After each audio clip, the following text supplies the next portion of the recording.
Welcome, everyone, to the August 2024 meeting of the Humanist Society of Santa Barbara. My name is Judy Flattery, and I am the president of the Society. We are a 501c3 nonprofit. We're 100% volunteer run, founded in the mid-90s, and we've got about 110 dues-paying members, and many, many more people who follow us on YouTube, who participate in our meetings and receive our newsletter. We always welcome new members interested in humanism, particularly those who are interested in contributing their talents. We host public events, which are advertised in our newsletter and on our website. And all of our, the last 80 or so talks that we've hosted are posted up on our YouTube channel. For our members, we host members-only social events and special excursions. Dues and donations, we welcome them, and you can pay those via PayPal. Today is a very special event because not only is the Humanist Society of Santa Barbara hosting this event, but we are honored to have the Freethought Society be a co-host of this event. And so let me introduce you to our co-host, Margaret Downey. Good afternoon, everyone. Thank you for joining us today. On behalf of the Freethought Society, welcome to the August 17th event featuring Seth Andrews. We are so pleased to be hosting this event with our friends from the Humanist Society of Santa Barbara. And like the Humanist Society of Santa Barbara, the Freethought Society is a 501c3 educational nonprofit organization. We were founded almost 35 years ago. You can find us on the web at ftsociety.org. Now, to thank you for attending today, I'm offering complimentary e-zines to all who are interested in what the Freethought Society does, what we advocate, what our goals are, and the volunteer opportunities that we offer. We're planning many upcoming events, and we are looking for people to be part of all or volunteer for just a few activities. The Freethought Society e-zine is published quarterly. If you provide your email address in the chat, you will receive a complimentary notice that the e-zine is available for viewing. Your inbox will not get cluttered with attachments. Just one notification and the e-zine has been published. Then you can click on the link at your convenience. And we love to publish journey stories and other Freethought and or humanist related articles. So if you're a writer, please know that we would like to include your voice in a future publication. So thanks again for attending today. Now Judy Flattery and I will share the introduction of Seth Andrews. Great, Margaret. Our speaker today is Seth Andrews. I assume most of you are familiar with him. He is an American activist, an author, and a speaker on the subject of atheism. Prior to his atheist activism, he was a fundamentalist Christian and had a 10-year career as a Christian radio host. In 2004, he watched a video of atheist Christopher Hitchens, may he rest in peace, debating Rabbi, which made him decide to leave his faith. In 2008, he finally told his family and friends that he was an atheist. Finding no community of other atheists in his area, he decided to build an atheist community online. He's the creator and the host of the Thinking Atheist online community, podcast, and YouTube channel, as well as the author of 4 books, which are Deconverted, A Journey from Religion to Reason, Sacred Cows, a lighthearted look at belief and tradition around the world, Confessions of a Former Fox News Christian, and Christianity Made Me Talk Like an Idiot, which was published in January of 2022. Margaret will now share a little trivia about Seth. Yes, well, Seth has 2 dogs and a cat, and they are also non-religious. As a fellow skeptic, I love that Seth Andrews covers topics such as alternative medicine, supernatural healing, and chakras. Now, he, of course, promotes the application of critical thinking to these topics, and Seth tackles all this work without even being a grouch. He has a winning smile to go along with his good-natured personality. And with a mix of humor and heart, Seth has spoken for audiences large and small in the United States, Canada, Europe, and Australia. Today, we're excited to host him on Zoom for this co-sponsored online event. Welcome, Seth Andrews. Thanks for the kind introduction. Happy birthday, Margaret. Oh, She is, for those who don't know, I've had the privilege of knowing Margaret for a long, long time. I always like to say I don't believe in gods, but because of Margaret, I may believe in angels.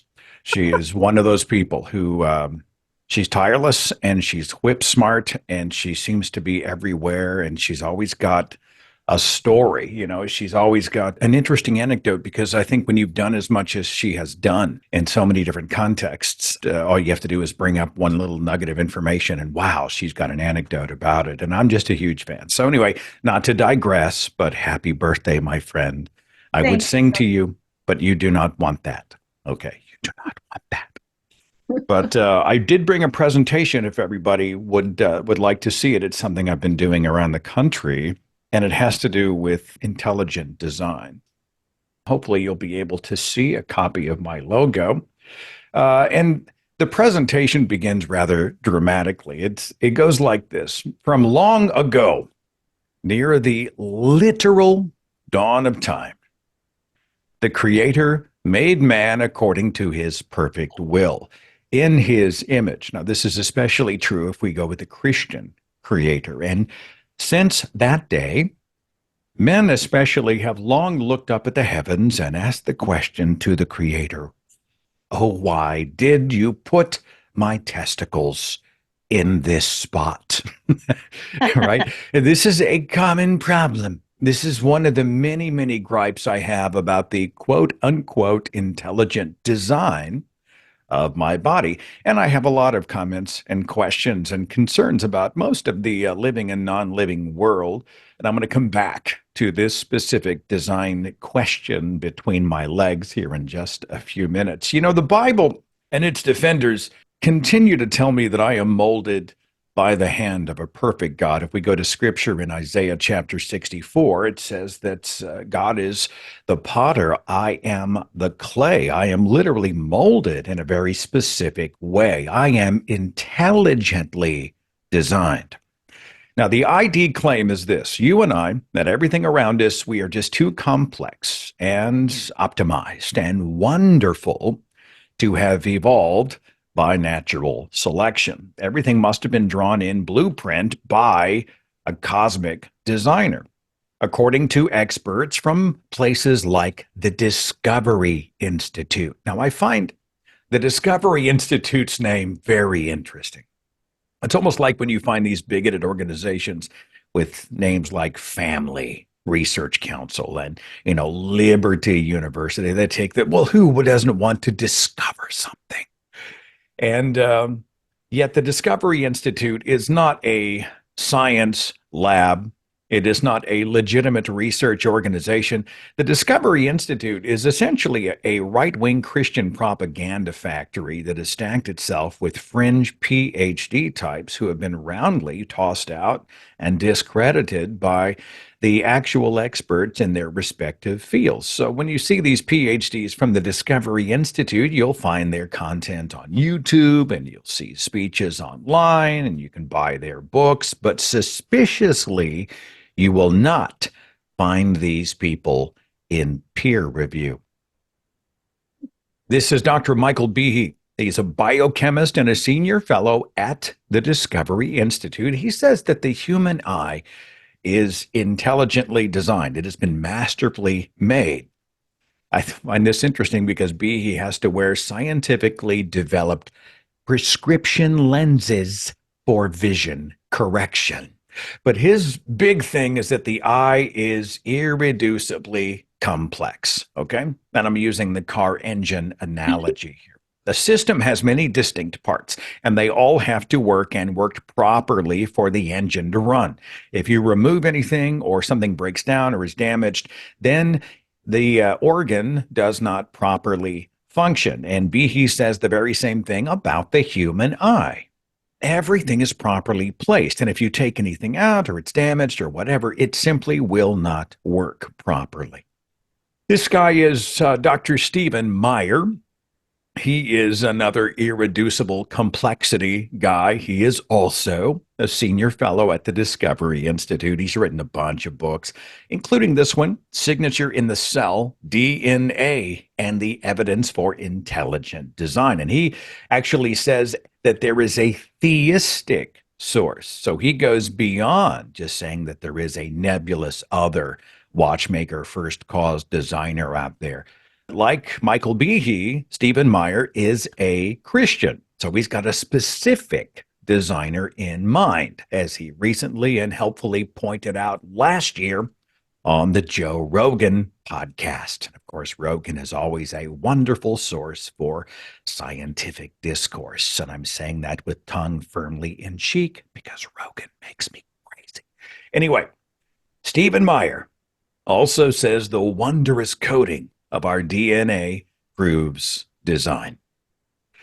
This guy's name is William Dembski. Dr. Dembski is a senior fellow at the Discovery Institute. Again, design. Again, irreducible complexity. Again, he is wearing glasses to correct his designed eyes' vision. And for a second, let's jump out the Discovery Institute, because I want to play one of the classics, and I'm guessing anybody watching tonight will know who this guy is. It is, of course, Ken Ham, who is the founder of Answers in Genesis, the guy who built the Creation Museum and the Ark Encounter, both of which I have toured. And I was walking through these museums, or whatever you want to call them, and I could just hear the sound of my brain cells. They were just jumping to the top of a high building and literally falling, leaping to their death, exploding. It is the most anti-science museum I have ever seen. But Ken Ham is upset with the Discovery Institute because he says that they don't go far enough. You know, they're talking about a designer. No. You need to get specific. Don't be cowards. It's not a designer. It is the designer in the book of Genesis, in the Bible. It is Yahweh, okay? The God, the perfect creator of perfect creation.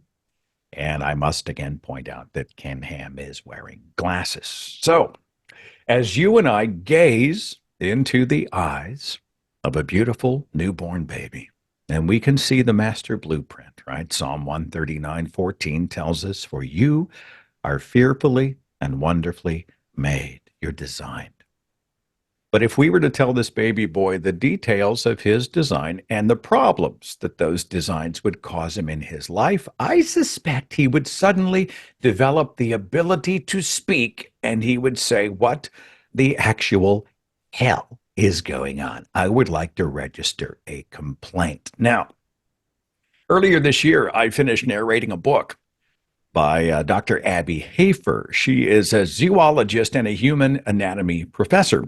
And I had her on the show. I've had her on a few times, and she's just so smart. And she wrote a book several years ago. It's called The Not So Intelligent Designer, Why Evolution Explains the Human Body and Intelligent Design Does Not. She didn't have an audio version. And I noticed this, and I thought, well, you know, she's a communicator, a science communicator. She doesn't need me. But I'd like to be involved and maybe give her a signal boost on her work. And so I reached out and I said, Dr. Hafer, would you want me to narrate an audiobook version of this for you? And she said, hey, let's go for it. And so we collaborated, and it released earlier this year. And as I was reading it the first time, and then especially as I went back and I was narrating it for Audible, I was just struck by how many great points she had made. And so I'm using a lot of that material from her in today's presentation, along with the work of other scientists as well. So I like to say that Dr. Hafer, wherever you are, if your back is sore tomorrow, it is because you are carrying me for the next 35 minutes. But in her book, Dr. Hafer has some interesting observations about the human eye, and I will bet you find them interesting as well. So let's take a look at the human eye. Light comes in through the lens, or you see the pupil there and the lens in front of it. And it travels all the way back to the photoreceptors in the back membrane of the eye. And I want to take a look at that back area specifically. And I've enhanced these graphics so you can see what I'm doing. These carrot-shaped objects, these are the cones. These are the photoreceptors that receive or perceive color. The rods are the photoreceptors that perceive black and white. Now, check out what is in front of them. We have several layers of other cells that do not see. They are blocking some of the light that is needed by the photoreceptors. But wait, it gets better. If you see this yellow layer, those are nerve fibers. They don't respond to light, but they sit on top of the cells, which sit on top of the photoreceptors. On top of them, we have a series of blood vessels. They sit on top of the fibers, which sit on top of the cells, which sit on top of the photoreceptors. Where the vessels and the nerve fibers converge is a place called the optic disc, and this creates a literal blind spot in our vision. Here's an actual scan of a human eye. You can see the convergence there. And Dr. Hafer's book actually has a rudimentary exercise to find our own blind spots. I don't know if it works on your screen, but you can always just Google image search Dr. Abby Hafer eye test, and it should pop back up. And I'll show you how the test works. It's in her book, and you can just grab the image on your own monitor. You hold this image about 18 inches in front of your face, okay, about 1.5 feet, and then close your left eye.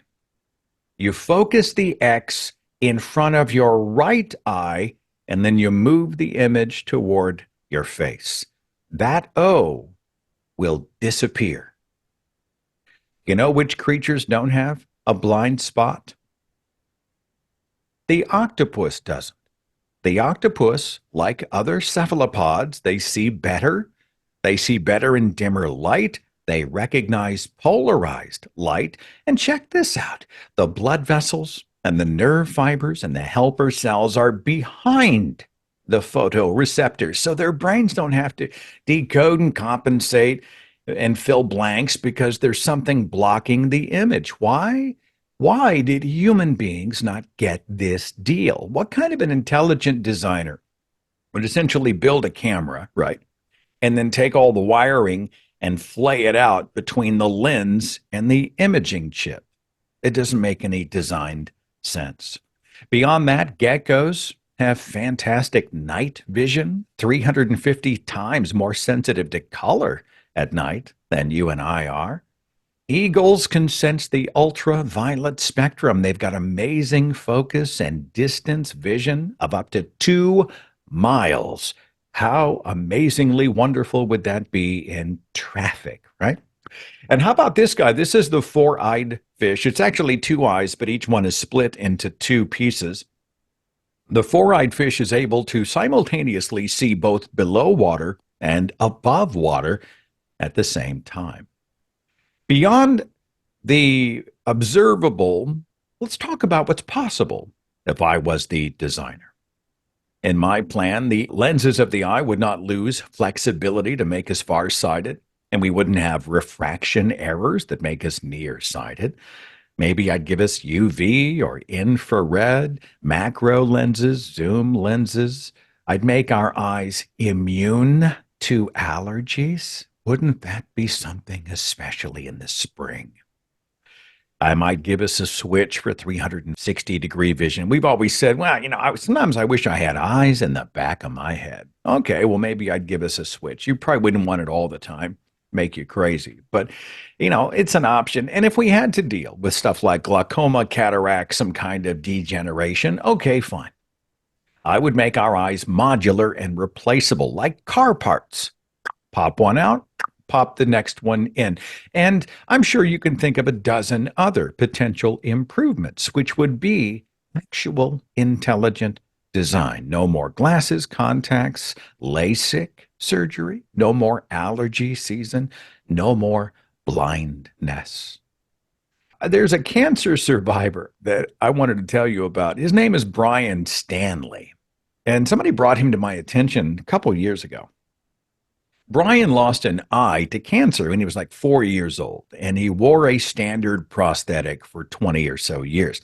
Went to college, and he became an engineer of medical implants. And so he intelligently designed his own adaptation.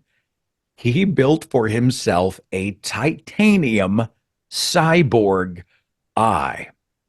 One is a flashlight. So there are TikTok videos where he walks in a room and he actually turns the lights off and he's able to see whatever he needs to see. He's got lasers. He's got holiday versions.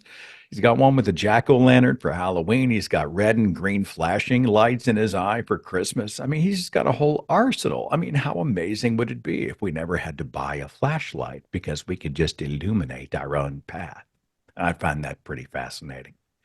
Did you know that roughly 85% of Americans have to have their wisdom teeth pulled because there simply is not enough room in our mouths? Here is a design idea. No wisdom teeth, bigger jaws. This seems basic. And speaking of teeth, we are supposed to live our entire lives on one set of adult teeth. Now, when do baby teeth usually fall out? Let's say they start falling out at 4, 5, 6 years. I don't know, something like that, right?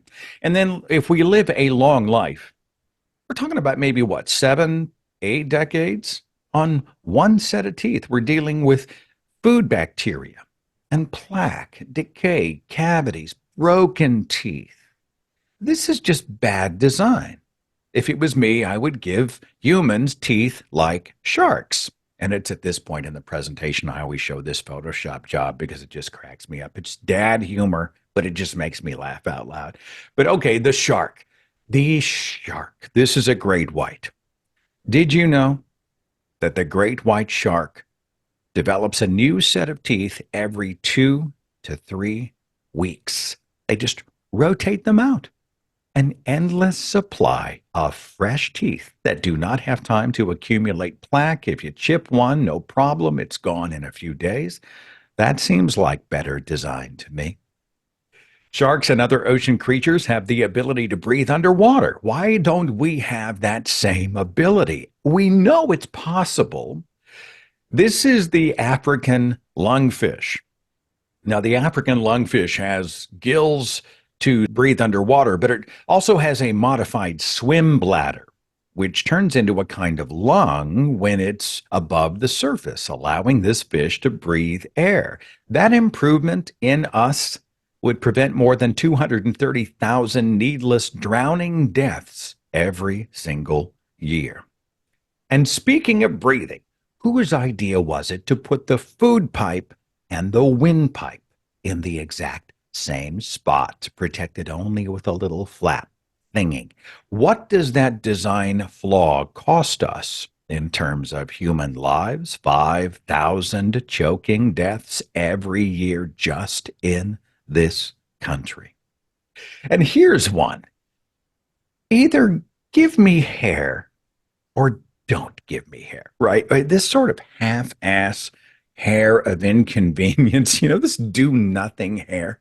And we shave it, and we pluck it, and we wax it, and we laser it. It makes sense if we are evolved higher primates, right? In fact, you and I have the exact same number of hair follicles as other primates in the primate world, 2 to 5 million. It's the same. It's just that our hairs have evolved down because we were more sheltered creatures. We did not need that hair on the African savanna, etc. But we still have the same number of hair follicles as gorillas and chimpanzees, etc. And like we get goosebumps, those are the erector pili muscles that pop up. Well, those are actually evolutionarily understandable, because they cause the hair to stand on end, making us appear larger before predators, perhaps fending off a threat, helping to trap warm air under the hair to keep us warmer in cold weather. Made sense as evolved primates, but not in terms of design, because this hair does nothing. I would do better. When it comes to our skin, I would make sure that our sun did not give us cancer. Just in the United States, 700,000 people are diagnosed with some kind of a skin-related cancer every year. our source of natural light, harms and kills us. Tell me what kind of design sense this makes. If it was me, I would skip the creams and the sprays. I would just build sunblock right in. Maybe I'd even make us solar powered, for those days when we didn't have time for sleep. In my own design, I would eliminate genetic defects that cause everything from cancer, Huntington's, ALS, hemophilia, so many other terrible conditions. Right? My design would not include destructive genetic mutations. The American College of Rheumatology says there are about 790,000 total knee replacement surgeries every year just in my country, just in this country, almost 800,000. It makes sense evolutionarily, right? We are taller. We evolved larger pelvises, bigger torsos. We have larger brains, which require a heavier brain case. There's more stress on the joints. We're bipeds when we used to be quadrupeds. So evolutionarily, yeah, it jives. But from the standpoint of design, it doesn't make any sense. Cartilage that grinds away often by midlife is a quarter of U.S. adults suffer from arthritis. How about cartilage that does not wear out and can handle the stress? This is an interesting one. I used to say that the appendix was a totally vestigial and useless organ. There's actually research that has come out that says, no, that may not be true. The appendix may support the immune system as a small reservoir for beneficial gut bacteria. So it fights off invading pathogens and it helps with gastrointestinal issues, right? The appendix. But sometimes the appendix will get blocked by something and it becomes sore and swollen. That bacteria party gets way out of hand. The painful swelling increases, and then the appendix can burst, shooting deadly infection into the rest of the body, and then we die. Right? And to prevent dying by our designed appendix, we are forced into the operating room. I'm going to show you an image, an actual photograph of a swollen appendix being removed surgically. Look away for 10 seconds if you don't want to see it. Here we go. Someone explain this design. Someone explain why you would make an appendix this way. Why would you include in your design a tiny little hand grenade of doom? It makes no sense to me. If it was my design, I would give human beings a pain dial, a working pain sensitivity gauge. It would have a minimum, a maximum, and everything in between. Now, we know that pain has a purpose. Evolutionarily, it does have a purpose. We need to let our brains know that we're hurt and how bad. And pain is also a motivator to keep us from getting injured. Nobody wants to feel pain, so we tend to keep ourselves away from risky situations. This gives us a greater probability for survival to then pass on our genes. But once we feel that pain, what's the point? What is the point? You break a leg, you cut yourself with a kitchen knife, you get horribly burned in a fire. The pain is telling us you are in really bad shape. What do? We rush to the first person who can help medicate our pain away. But why put a middleman between us and our relief? What kind of designer would lock people into misery and tears and screams after they already know they are injured? I would have a misery reduction device built right into the body. Maybe it only activates after we get injured. So it's still a motivator to try to be safe. We don't get reckless. And speaking of pain management, I know many people watching tonight are familiar with this little piece of heaven, the epidural. What is the epidural? It is an invasive pain regulator most commonly used for childbirth. It is administered from the outside because we simply do not have pain prevention inside.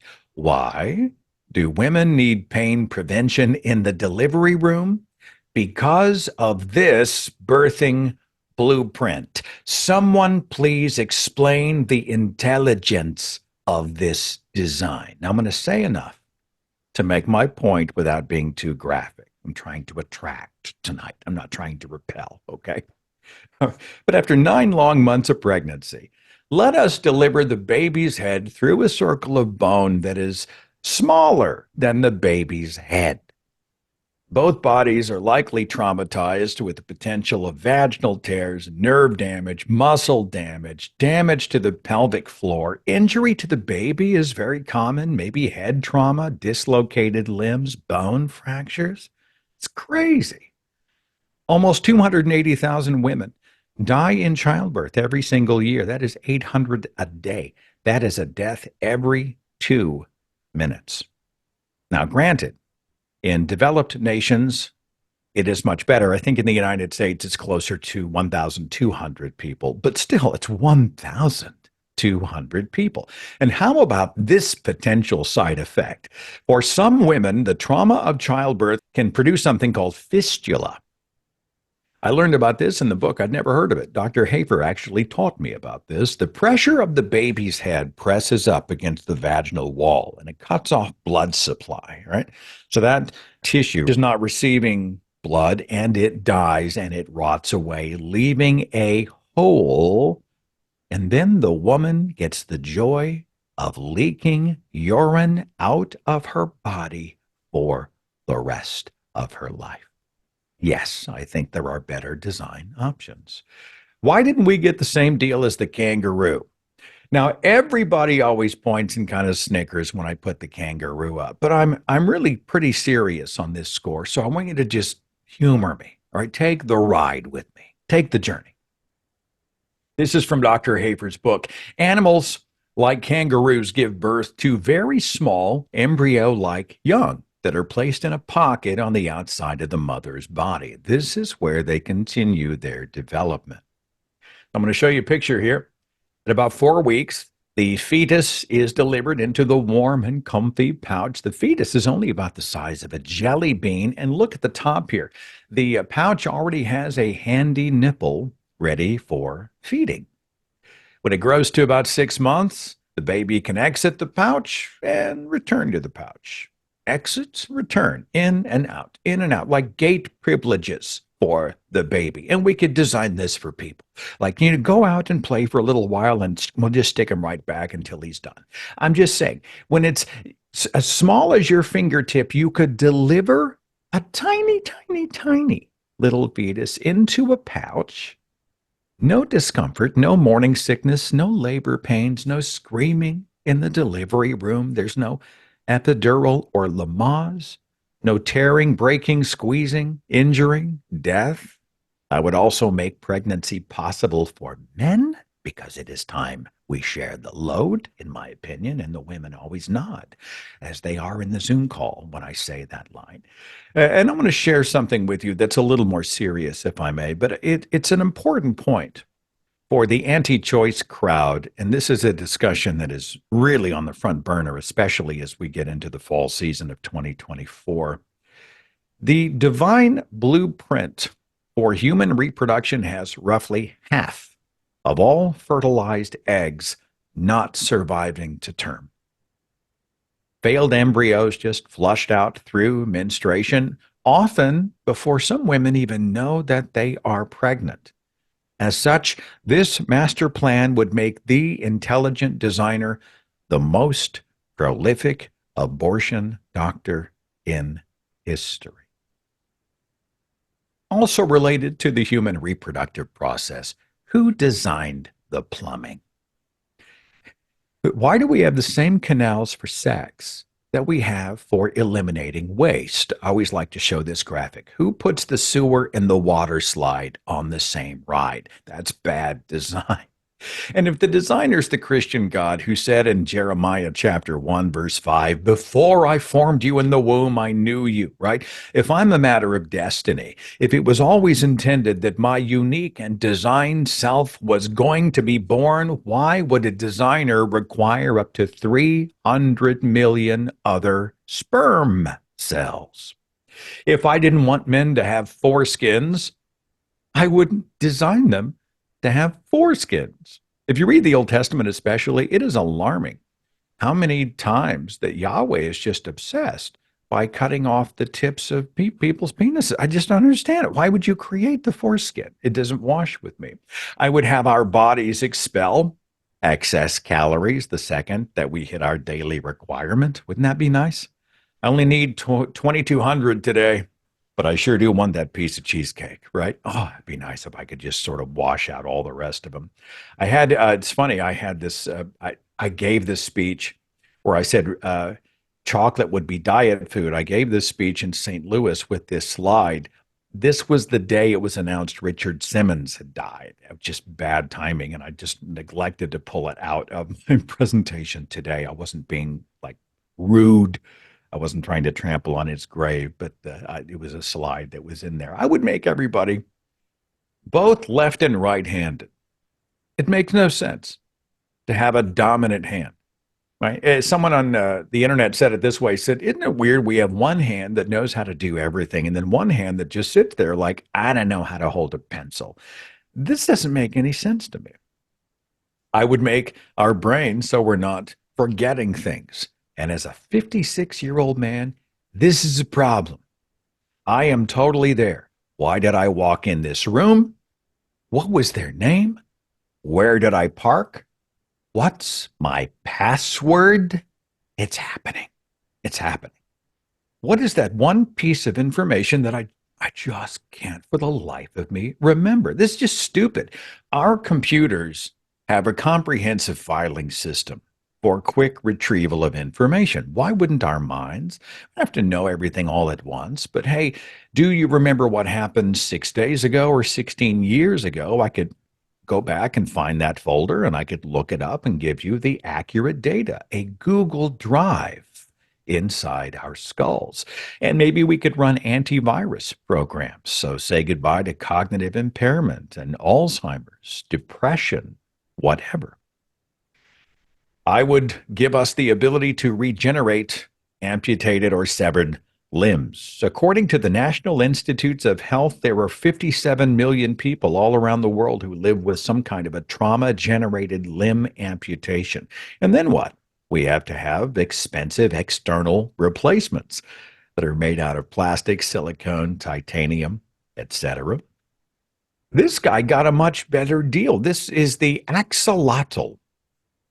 The axolotl is a large salamander. He's also known as the Mexican walking fish, and he has the ability to regenerate severed limbs, including his tail, which means when he regrows the tail, he regrows all the muscles, the backbone, and the spinal cord.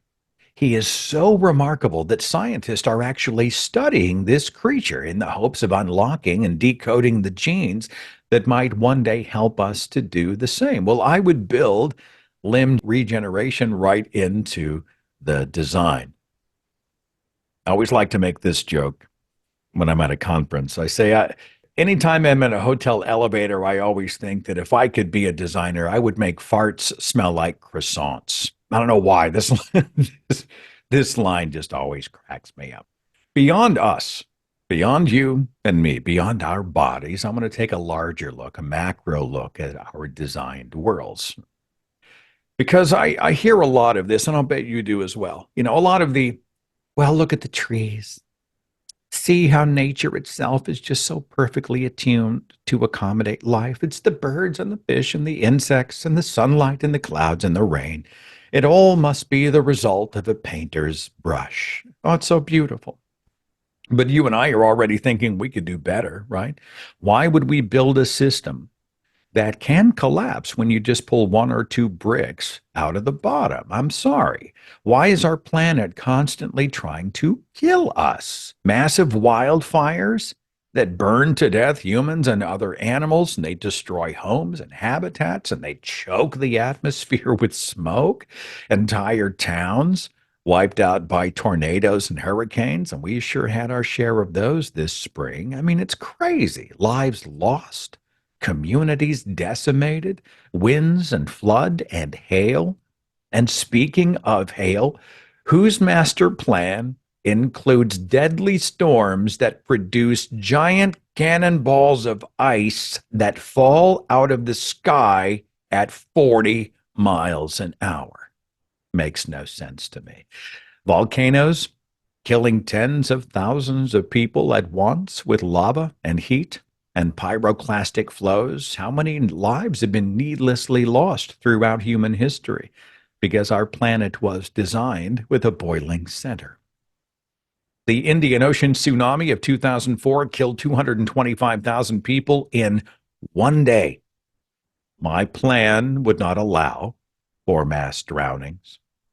70% of the surface of our planet is ocean. It is uninhabitable by humans. 99% of Earth's water is undrinkable. I would make all water livable and drinkable. And under the surface of those waters, I would not make ocean creatures that can drown. I'm sorry, you make the whale, you make him ocean trapped, ocean bound, and you say you must surface to breathe or you will drown. I would not make birds with wings that don't work. I wouldn't make creatures that have eyes that don't see. I would not put ears and eyes on other creatures that don't see or hear. And beyond all of that, on the subject of animals, in my world, dogs would live 100 years. I don't know about you, but I've got 2 dogs that I just need them to live forever. How cruel is it to have our lives last 6, 7 times longer than our best friends? I'm not worried about cats. Cats are gods anyway, so they're eternal. But dogs, I want to live 100 years. In my world, I would not have animals have to eat each other to live, this often while the animals are still alive. How cruel is that? And it's not necessary. In my design, I would just make protein fortified veggies that have the properties of meat, right? All the stuff you find in deer and caribou and boar and cow and whatever. The same great taste and texture and proteins without the terror and the trauma and the shredding and the screaming and the eating alive. And it could work for all of us. So like I'm in the house, I'm like, baby, you know what sounds good for dinner would be some rack of lamb. Oh, I think it's ripe. I'm going to go out into the garden and I'm just going to go pick some rack of lamb and bring it in, right? All gain, no pain.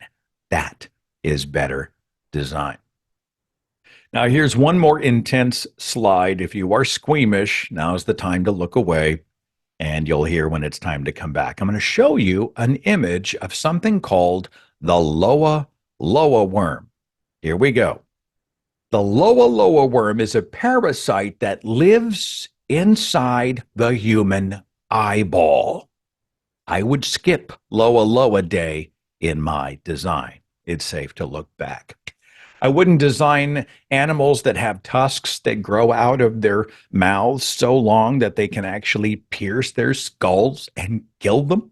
How about this guy? This is a parasitic mushroom. He's called the cordyceps, also known as the zombie mushroom. These things will infect the brains of creatures. In this case, it's an ant. So it goes inside the ant and it just eats out their insides, including the skull. And then it grows out of the skull and releases spores into the air that will infect other unsuspecting ants, and they get their brains eaten out from the inside. Who thinks this up? What kind of designer comes up with that? It's a horror movie. Check this one out. Check out the antenna on this snail. Those aren't antennae. That is a parasitic flatworm called the green-banded broodsack. It is sort of hijacked the snail. It's gone up and filled up the stalk, and it flashes a bunch of colors to make the snail's head look like caterpillars. And here it is in motion, right? So the predator bird's cruising overhead, and he notices, oh, wow, yummy. That sounds delicious. And the bird comes down, he eats the snail, and the parasite releases its eggs into the bird, comes out of the bird's droppings, and then hatches to infect other snails. Well, that's crazy in terms of intelligent design. Makes no sense to me. I got this one from my friend Dr. Donald Prothero. He's a geologist and paleontologist, and he's written like 35 books on evolution and such. But he was talking about the giraffe. The designed giraffe. is poorly designed. The giraffe has a laryngeal nerve that only needs to travel about 15 inches, something like that, right? Does it do that? It does not.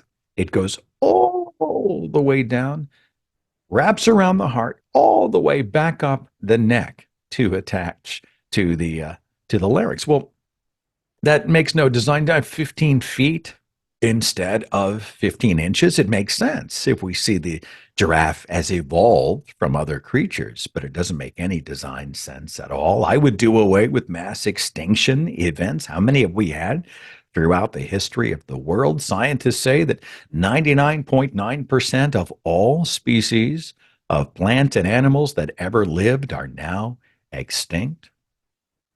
Now, this is the part where the intelligent design apologists come back with their refutation because they've got an explanation for this kind of thing that I've been talking about, right? And in my experience, they are almost all Bible believers, and they're pitching the Christian designer. And they say, well, God's off the hook. It's not his fault. You see, all of the inefficient and the bizarre and all the awful, horrible, unspeakable stuff, all that stuff happens because thousands of years ago, a couple of cosmically conjured garden nudists engaged in an act of rebellious fruit munching after chatting up a talking snake. This angered the otherwise supposedly omniscient God who would have seen it coming. It angered him so much that he, for some reason, handed all of his blueprints, all of his plans over to his arch nemesis, and he just said, fine, you take over. I'm out of here, right? He just left. And those of us looking upward for reasons that he would do this, we essentially get this, right? It's our fault. It is all our fault. God good, bad design us. We had cheated in God's game. So the designer got mad and he took his ball and he went home. And for some reason, he took the awful, evil devil who comes only to steal, kill, and destroy. And he gave him direct access to his created children. This is the equivalent of tossing a live hand grenade into a nursery and then blaming the babies when the pin gets pulled.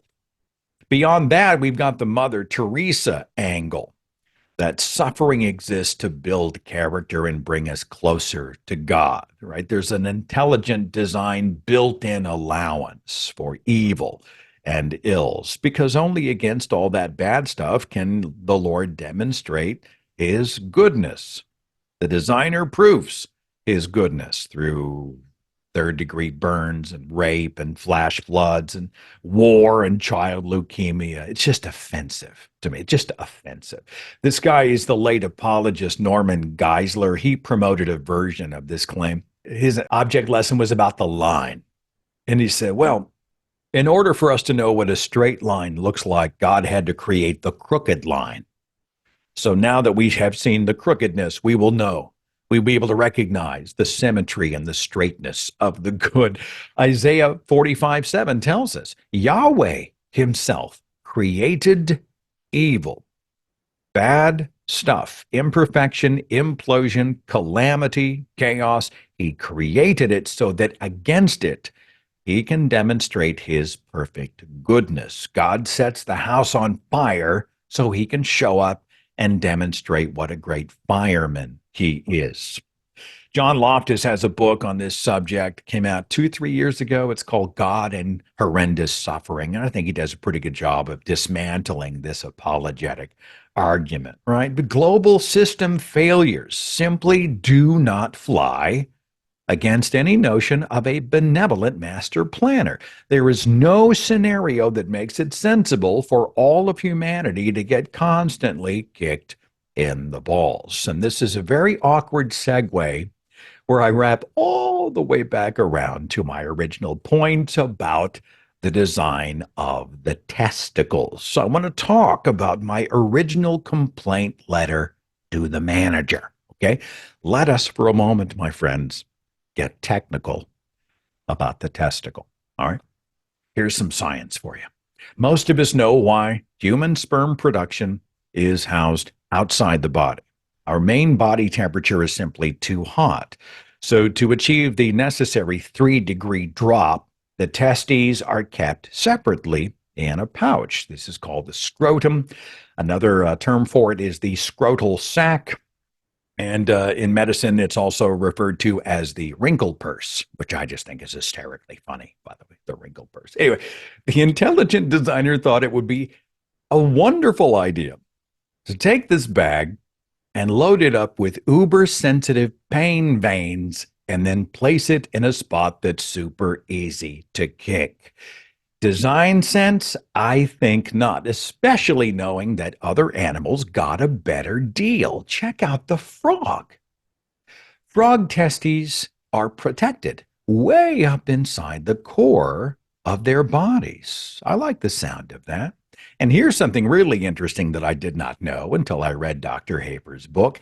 Rats, mice, hares, and guinea pigs, they can make their testicles external when it's time to reproduce, but when those testicles are not needed for sperm production, they can retract them up into their bodies. They can retractable balls.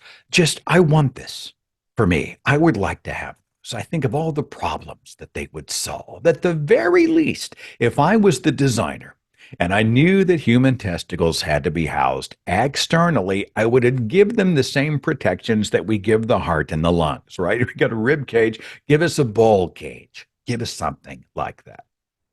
Now, I'm going to finish with something that the intelligent design crowd may call arrogant. I don't think it's arrogant at all. I think it's amazing. Before we knew what germs were, billions of people died from infectious diseases. We didn't know where influenza and smallpox, cholera, etc. came from.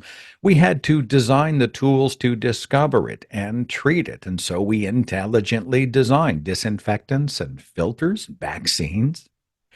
We were born without the ability to fly. We designed our own wings. Here's a cooler example, too. This guy, his name is Eve Rossi. They call him the Jet Man. He invented his own personal wings. He just drops out of a helicopter, he activates the jets, and he can fly around for like 30, 45 minutes like a bird. He just designed it himself because he wanted to take to the skies. I've already mentioned how some other animals can regrow amputated limbs. There's an older website that I still like. Why won't God heal amputees? And it asks the legitimate question about why when we see the faith healers, we never see limbs regrown. It's always something else, something that can be sort of covered up or acted out. In amputations, you never see that. I find that suspicious. We've never once seen a regrown human limb. What does that say about the reality of a loving and smart designer? This guy's name is Daniel Omar of Sudan. He lost both of his arms when his village was bombed. Humanitarians and inventors went in, and they are now free, open sourcing, and 3D printing new limbs for people like Daniel. Victims needed solutions. It was people who intelligently designed it. We've seen another active spring storm season. I live in Tornado Alley. I'm based in Oklahoma. This is the famous EF5 twister that struck Moore, Oklahoma back in 2013. 25 people dead, $2 billion in damage. The design of our world had no built-in warning systems, no safe rooms, no options. And so we designed meteorology to help warn hundreds of thousands of people who wouldn't have otherwise had any notice that damage was coming. I mean, imagine 14 miles of this with no warning, right? No warning. But we had days of watches and we had hours of warnings. We even had people design shelters that could withstand 200-mile-an-hour winds. What else were we going to do? Die in the disaster on a planet allegedly designed with us in mind? No. We had to invent this on our own because we had to. My father had ear damage when he was a kid, and it caused him to be deaf for most of his life.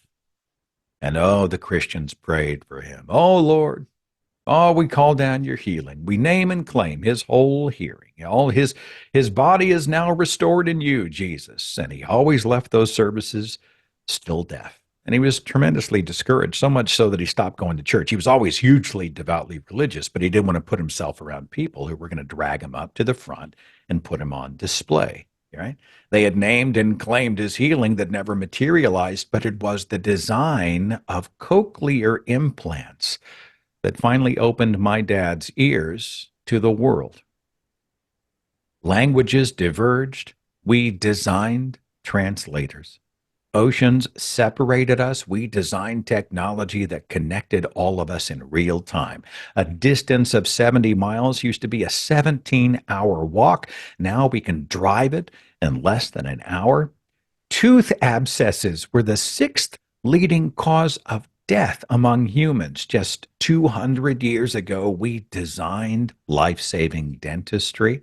Books used to have to be copied by hand. Now we can one-click an entire library on our phones. Water sources carry disease and toxins. We designed purifiers.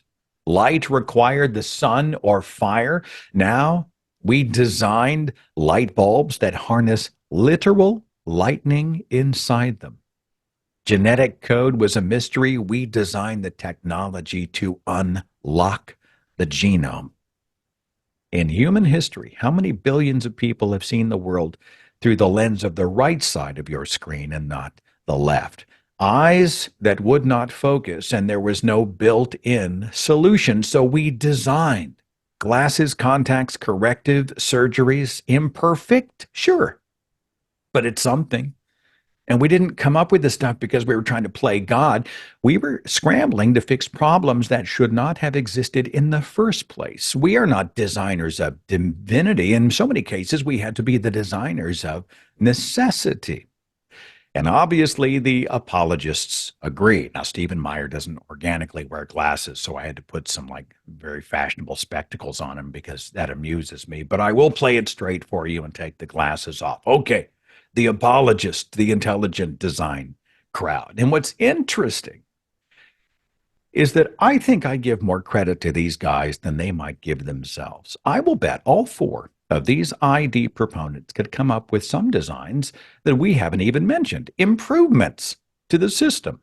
Not because they're egotistical, but because there's nobody else doing it, not even a choice, right? For the sake and safety of people, for our protection and well-being, for the advancement of the species and others, I would encourage these guys to make their own lists, to be agents of curiosity, challenge, honesty, and improvement for humans, by humans. They've got the creativity, they've got the working minds, they've got the opportunity, but will they have the integrity, the honesty, the desire, the will?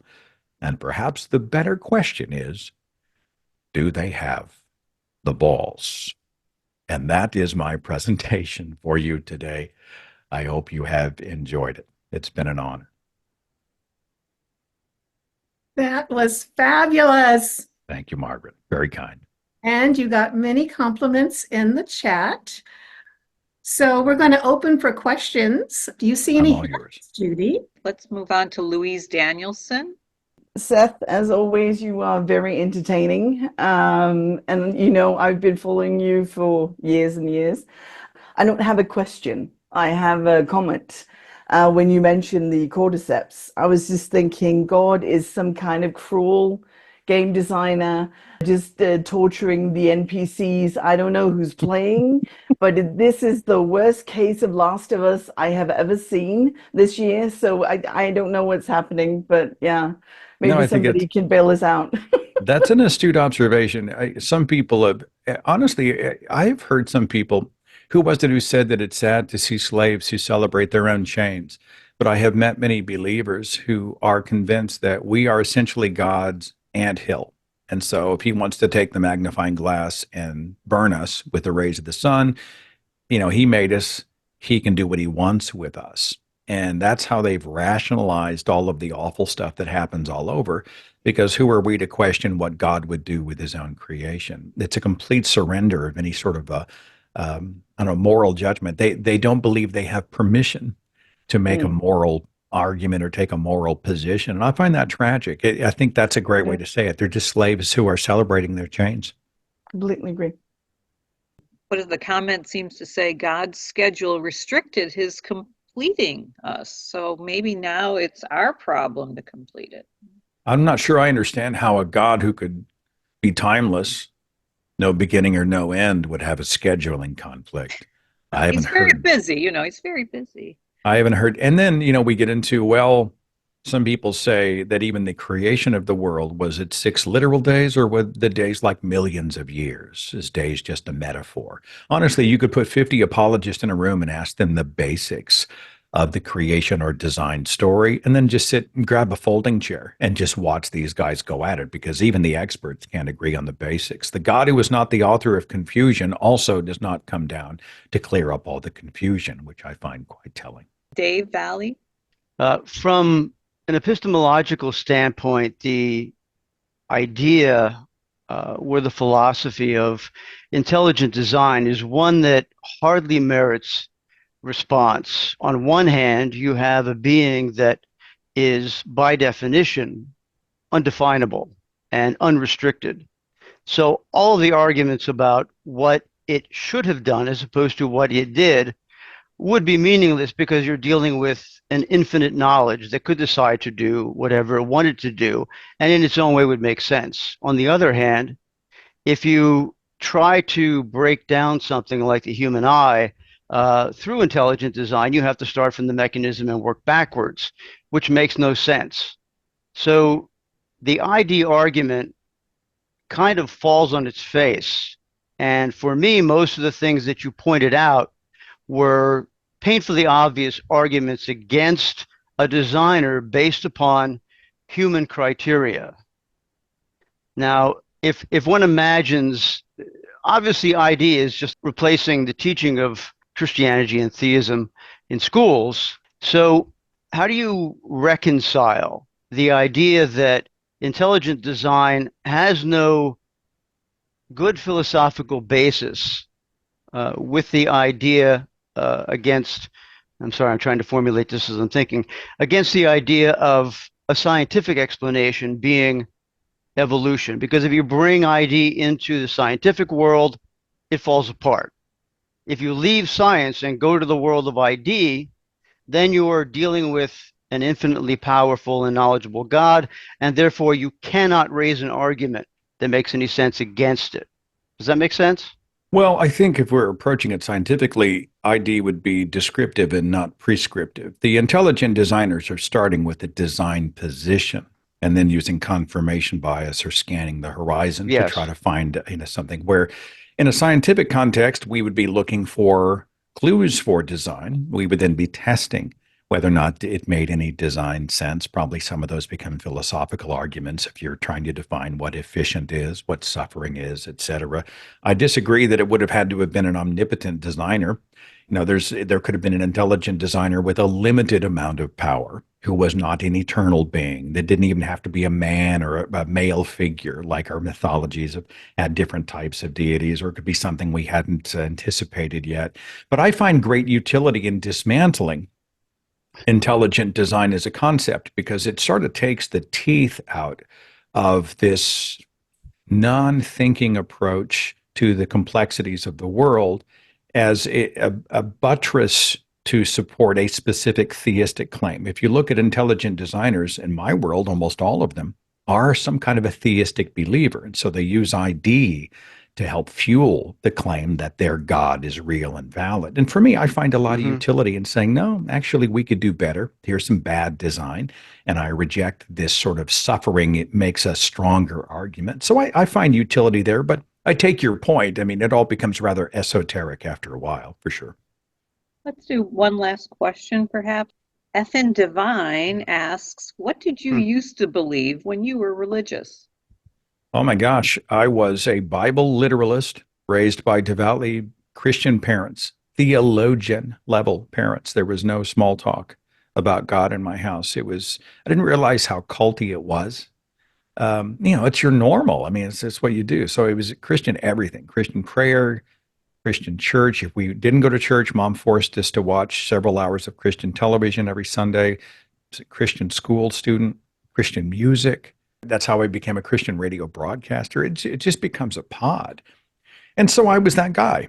God made Adam and Eve, and they were naked in the garden and ate the fruit and damned us all. And Noah built the ark, and Samson put his hands against the pillars and knocked the temple down on God's enemies. And Esther was a hero of the faith. And Jesus was born in a manger, died on a cross, and will come again one day to take us all to heaven. And I was that guy. And I punish myself a little bit for not being more critical. And I've had to learn to give myself some grace on that. The power of indoctrination is major. Apologists call it the 4 to 14 window. You get a kid who's 24, you get someone 24 and you tell them all this stuff, and they're like, what are you talking about? Get out of my face. You get them when they're 4, 6, 8, 10, and the same people who provide a shelter over their heads and feed their mouths and protect them and taught them how to tie their shoes and all these other things, tell you that there is a Jesus and he watches you all the time and you don't want to die and go to hell, but you want to go to heaven. That stuff brands itself on you. Then there's cultural reinforcement. Then there's a feeding of the ego because it feels good to be smarter than everybody else in the room. Then there are punitive measures in place if you don't toe the line. So now your tribe may turn against you. That becomes a further reinforcer. What if I say I'm doubting it and it doesn't make sense? Will I lose friends? Will I be called out? Will there be penalties? There's so many things that caused me to not tap on the glass until I was freaking 37. But I'm proof that I'm slow, but I got there. Right? I drove at 12 miles an hour, but I arrived at the party, and I'm glad I'm here, and I'm still playing catch up in my life. But to breathe the free air, to be able to see people without judgment, to learn without having to have a preconception of what things were supposed to be, but just to make every day a discovery. My life has led me in ways, and forgive the long answer, I'll make this the last one, everybody. But if you had told me 20 years ago that I would be here now, I would have said you were crazy. But when I look now at where I am, if I had the opportunity to go back, it's not even a question. I have family all around the world. I am connected to my life, to my loved ones, to my values more than I have ever been. I have never been more comfortable in my own skin. And if my life is temporary, okay. If the world, there isn't a design or master plan, fine. We'll do the best we can. I'm glad to be here, living on my own terms. And I've been honored to connect with people like you, like all of you, like Judy and Margaret and Jesse and everybody else in the viewing audience today. It's a wonderful moment to just be human beings, because that's wonderful enough. And that's, I guess, the thought I would leave you with today. What an honor it is to be able to live life as it is instead of what we were brainwashed to think it was. Thank you so much, Seth. That was beautiful. And we appreciate you spending the time with us on a Saturday afternoon. And thanks also to everyone who attended today. In particular, I was so happy to see my friend Louise Danielson, who is Zooming in with us from Denmark. Back to you, Judy.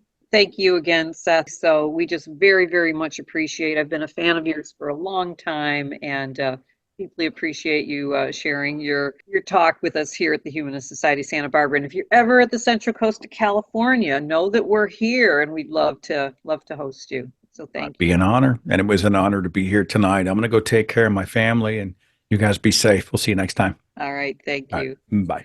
I also want to thank Margaret. She has the magic Rolodex that knows how to contact people like Seth Andrews, one of my heroes, and made it possible for us to have him here speaking to our humanists here on the Central Coast. So thank you to Margaret, and thank you everyone for attending.